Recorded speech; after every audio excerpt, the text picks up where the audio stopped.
নমস্কাৰ, আপোনালোকে স্বাগতম জনাইছোঁ অসম বিশ্বাস ইউটিউব চেনেল। আশা কৰোঁ আপোনালোকসকলে খবৰ ভাল। তো আজি আমি এই ভিডিঅ'টোত SSC Srimanta Sankardev university of health sciences CEEৰ BSc নাৰ্ছিং বি ফাৰ্ম আৰু এলাইড এণ্ড হেল্থ কেয়াৰ কৰ্চৰ বিষয়ে আলোচনা কৰিম। তো ইয়াতে গ্ৰেছ মাৰ্ক একচেপ্ট হয় নে নহয়, তো কোনোবা ছাবজেক্ট 4th হ'লে একচেপ্ট হ'ব নে নহয়, তো এনেকুৱা কিছুমান কথা আলোচনা কৰিম। তো বহুতৰে এনেকুৱা কনফিউজন হৈছিলে, তো বহুত কমেণ্ট বা হোৱাটছএপৰ জৰিয়তে সুধি আহিছিলে। তো এই কনফিউজনটো আপোনালোকৰ ক্লিয়াৰ কৰিম। তো ভিডিঅ'টো স্কিপ নকৰাকৈ সম্পূৰ্ণকৈ চাব, লগতে আমাৰ হোৱাটছএপ আৰু টেলিগ্ৰাম গ্ৰুপত জইন হৈ ল'ব। ইয়াৰ লিংক ডেছক্ৰিপশ্যনত দিয়া আছে।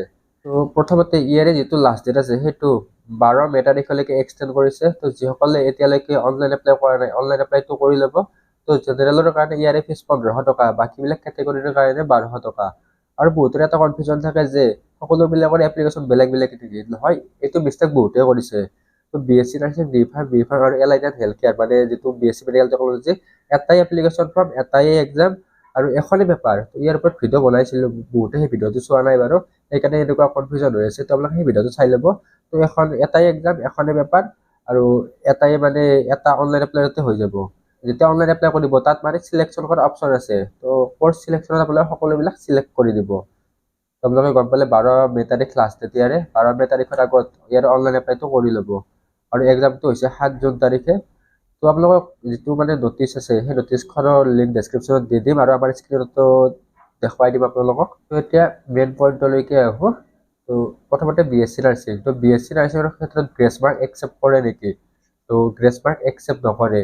আপোনালোকে PCB ফিজিক্স কেমেষ্ট্ৰি বায়'লজিত পাছ হ'ব লাগিব, আৰু আপোনালোকৰ জেনেৰেলৰ কাৰণে 45% লাগিব, আৰু বাকী SC ST এইবিলাকৰ কাৰণে 40% লাগিব। তো জেনেৰেলৰ কাৰণে 45% হয়। PCBত আপোনালোকে গ্ৰেছ মাৰ্ক নোহোৱাকৈ পাছ কৰিব লাগিব। তো যিখন নটিচখন আছে, নটিচখন আপোনালোক দেখাই দিছোঁ।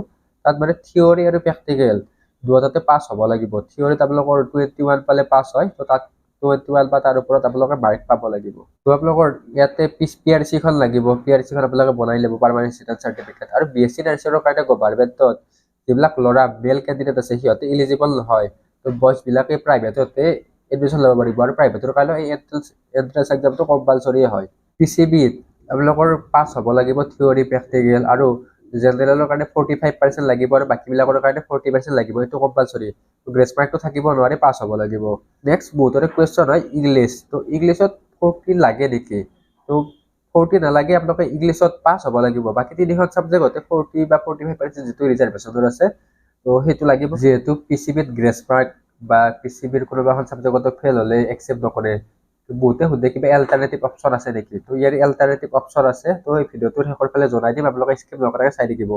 আপোনালোকে SSC and GNM নাৰ্ছিঙৰ এন্ট্ৰেন্স এক্সাম দিম বুলি ভাবি আছে নেকি? তেনেহ'লে আপোনালোকে আমাৰ ই বুক আৰু মক টেষ্ট চিৰিজ লৈ ল'ব পাৰিব। তো CEEৰ ই বুকত আৰু মক টেষ্ট চিৰিজত 5000তকৈ অধিক MCQ এনচাৰ আছে, আৰু GNM নাৰ্ছিঙৰ e book and mock test চিৰিজত 3000তকৈ অধিক MCQ এনচাৰ আছে। তো ইয়াতে আপোনালোকে ইংৰাজী আৰু অসমীয়া দুটা মাধ্যমতে কুৱেশ্যন বিলাক পাব। তো প্ৰিভিয়াছ ইয়াৰ মেমৰি বেছ কুৱেশ্যনো আছে। তো লিমিটেড অফাৰ হয়, অতি শীঘ্ৰে আপোনালোকে লৈ ল'ব। তো এই ই বুক আৰু মক টেষ্ট চিৰিজে আপোনালোকৰ প্ৰিপাৰেশ্যনটো তীব্ৰ গতিত আগবঢ়াই নিয়াত সহায় কৰিব। আপোনালোকে এই ই বুক এণ্ড মক টেষ্ট চিৰিজখিনি হোৱাটছএপৰ জৰিয়তে ল'ব পাৰিব, আৰু আমাৰ ৱেবছাইটৰ জৰিয়তে ল'ব পাৰিব। লিংক ডেছক্ৰিপশ্যনত দিয়া আছে। অলৰেডি বহুত ষ্টুডেণ্টে এনৰলমেণ্ট হৈ লৈছে। তো আপোনালোকে পলম নকৰি এতিয়াই কণ্টেক্ট কৰক। নেক্সট বি ফাৰ্ম আৰু ডি ফাৰ্মৰ ক্ষেত্ৰত এখন নতুনকৈ নটিচ আহিছিলে। তো যিবিলাকে অপেন স্কুলিঙৰ পৰা হয় সেইসকলে এতিয়া ইলিজিবল হ'ব। তো প্ৰথম নটিচখনত ইলিজিবল নহয় বুলি দিয়া আছিলে, কিন্তু এতিয়া ইলিজিবল হ'ব বুলি দিয়া আছে। বাকী ডি ফাৰ্মৰ ক্ষেত্ৰতো ছেমে হয়, গ্ৰেছ মাৰ্ক একচেপ্ট নকৰে। আপোনালোকৰ ছেম পাৰ্চেণ্টেজ, কিন্তু গ্ৰেছ মাৰ্ক ইয়াতো একচেপ্ট নকৰে, আৰু থিয়ৰী আৰু প্ৰেক্টিকেলত আপোনালোকে ইণ্ডিভিজুৱেলি পাছ হ'ব লাগিব। Next allied and health care. তো তাতো ছেম হয়। তাত এখন নতুন নটিচ দিছিলে, সেইখনত পাৰ্চেণ্টটো 45ৰ পৰা 50% কৰি দিছিলে। প্ৰথমতে মেইন নটিচখনত 45 আছিলে, যদিও এখন নতুন নটিচ দি কেনে সেইটো আপডেট কৰি দিয়ে, তাত 50% কৰি দিয়ে। তো ইয়াতো থিয়ৰী আৰু প্ৰেক্টিকেলত পাছ হ'ব লাগিব, গ্ৰেছ মাৰ্ক নোহোৱাকৈ। এতিয়া BSc মেডিকেল টেকনলজি বা allied and health care science কৰ্চটোৰ ভিতৰত বহুত কেইটা কৰ্চ আছে, যেনেকৈ bachelor of medical laboratory science, তাৰপিছত আহি গ'ল medical radiology and imaging technology, তাৰপিছত ইমাৰ্জেঞ্চি মেডিকেল টেকনলজিষ্ট আহি গ'ল, তাৰপিছত আহি গ'ল এনেস্থেচিয়াল অপাৰেশ্যন থিয়েটাৰ, তাৰপিছত BPT ডায়ালিচিছ থিয়েটাৰ আৰু অপ্ট'মেট্ৰি, এইবিলাক কৰ্চ আহি যায়। তো সকলোৰে কাৰণে ৰিজাৰ্ভেশ্যন আছে, মানে SC ST এইবিলাকৰ কাৰণে ৰিজাৰ্ভেশ্যন আছে। তো চিটৰ ক্ষেত্ৰতো ৰিজাৰ্ভেশ্যন আছে, আৰু ফিছৰ ক্ষেত্ৰতো ৰিজাৰ্ভেশ্যন আছে। তো এতিয়া আমি কৈছিলোঁ যে যিবিলাকে PCBত পাছ মাৰ্ক নাই বা গ্ৰেছ মাৰ্ক আছে, সিহঁতৰ এল্টাৰনেটিভ অপশ্যন কি? তো ইয়াৰ এল্টাৰনেটিভ অপশ্যনটো হ'ল GNM আৰু ANM নাৰ্ছিং হয়। তো PCBত আপোনালোকে গ্ৰেছ মাৰ্ক থাকিলে বা পাছ নহ'লে তেতিয়াহ'লে আপোনালোকে GLM আৰু ANM কোৰ্চটো কৰিব পাৰিব। তো GLMৰ অনলাইন এপ্লাই চলি আছে, তো ইয়াৰে ভিডিঅ' বনোৱা আছিলে, তো আপোনালোকে চাই ল'ব পাৰিব।